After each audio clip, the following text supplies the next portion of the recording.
Okay, I thought we determined I was the clapper. You can be the clapper. If you're going to clap, I'm going to go get some more coffee. Okay, let's just go. Talking picture books. Is that it?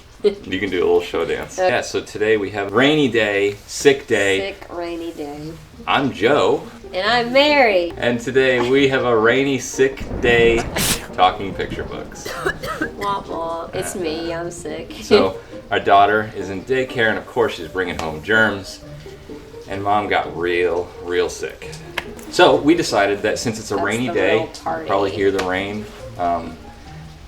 We would, while Betty's at daycare, we would go through a couple books that are nostalgic or talk about being home. Joe's picked the sad ones, so mine is very uplifting. You brought death into the equation one time. Very moody. I'm these not moody. books. Okay. By the way, wearing my children's illustration T-shirt today. Did you get it free? No, I bought it from the talented dude Pat Lewis. That's not near as exciting. Well, maybe he'll send me a free one now that I'm pimping his stuff. Okay, good. He has a shop and stuff. Okay, so. I'm wearing dewberry boots. Some free boots. Not sure who's good. Let's Starbucks. borrow our friend's BMW and start eating caviar Crash it on in the camera. car. It's not like we don't really bow to things. I would bow for some diapers if someone wants to. So though my shirt says children's illustration, our show is called Talking Picture Books. And I chose that title for a very distinct reason. Picture books, to me, are illustrated literature. A lot of people pigeonhole this medium into just a children's category. And while there are... What does that even mean, pigeonhole? Pigeonhole? You just shove those pigeons down in the holes. Joe just uses things, doesn't even know what they are. Up in Pennsylvania, where I grew up, we had those pigeonholes in the barn. Okay. A lot of people sort of put... picture books in just the category of children's things, children's toys, children's books. I think it's very true that this format of storytelling can be done for all ages, and I have a couple examples.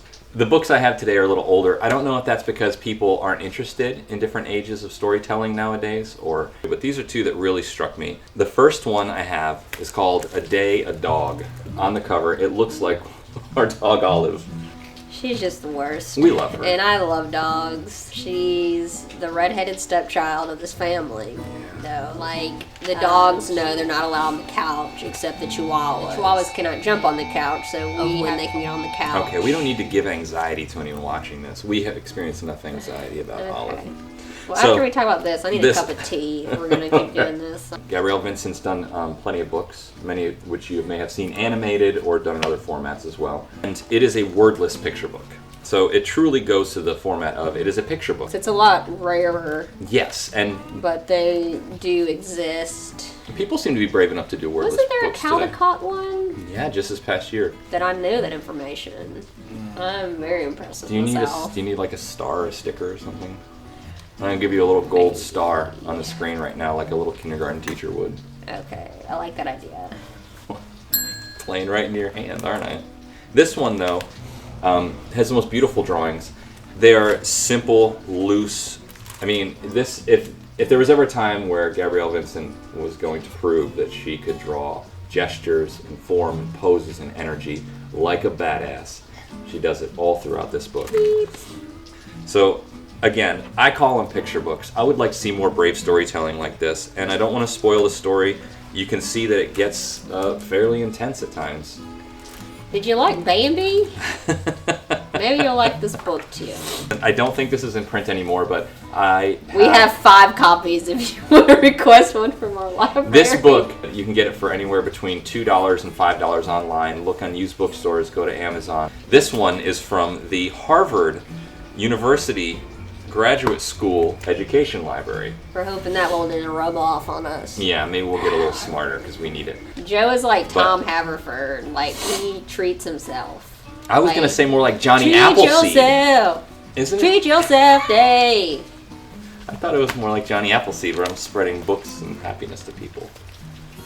You don't know anything about apple seeds. We had lots of apple trees in Pennsylvania.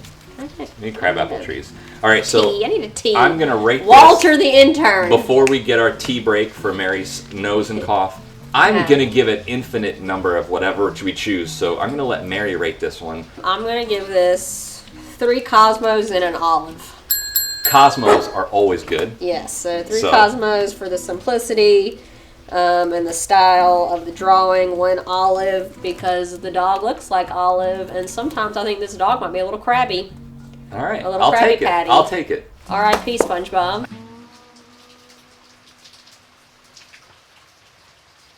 I might need you to clap. Mary got her tea. And I got tea, so everything's good in the world. My book is called Home. Bing. You do your own I do my own. I edit those in. You know that, right? My book is called Home. I really love this book, and Betty loves me reading this book to her, and it's basically just talking about different people living in different homes. You got pirates in their homes, the underground layer homes, the little old lady in the shoe home. And the kid has his butt hanging out right there. I don't know what's going on. We don't know. What's something that's really cool that she did is it's her home, and it's her drawing the book, and in her room you can find little, what would you call it?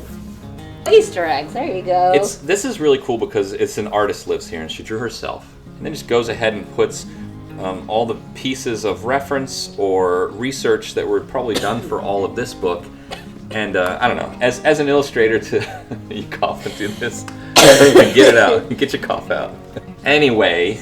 So what Betty and I did, we went back once I saw this page and I recognized things throughout the book in that one page. We went back and we're like, okay, this bird is right there. The bird shows up several times. And she's actually illustrating that first. See the bird on the flat? Yeah. And, we just did that one by one, It's really fun. There's the boot. And so, definitely, it'd be really fun to kind of go back and say, okay, well, let's see what in her room is in this house. They sort of call that a seek and find. What we like to call a Waldoism.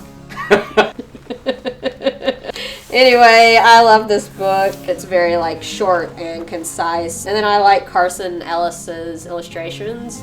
She also did some artwork for the book Wildwood, which is a chapter book with the singer of the Decemberist. Don't forget to rate it with your tea. How many teacups? How many tea bags? Well, not tea bags. 4 teacups. Sounds valiant. About how many you'll have this afternoon. That is how many I have. 4 teacups. There we go. Next 3 hours. The last book we have for you today is another book that is from around the same time as A Day of Dog. Day of Dog was 1982. I believe this is 1989. I didn't choose them because they're old. I chose them because it shows that a picture book is not always a children's book, though it can be. Am I being too preachy now? You're getting a little preachy. Being a little preachy, okay. This is called Bill Peet, an autobiography. And if you don't know who Bill Peet is, I'll tell you. Bill Peet worked at the Walt Disney Company as a story guy. He talks about his childhood, talks about the death of his father, talks about war. Yeah, talks about war, talks about poverty. Did this because it's how he knows how to tell stories. Mm-hmm. He did storyboards on a lot of the classic Disney films. And he sourced a lot of the stories, like Jungle Book was one. You would ask Walt, should we try to get the rights to, Jungle Book?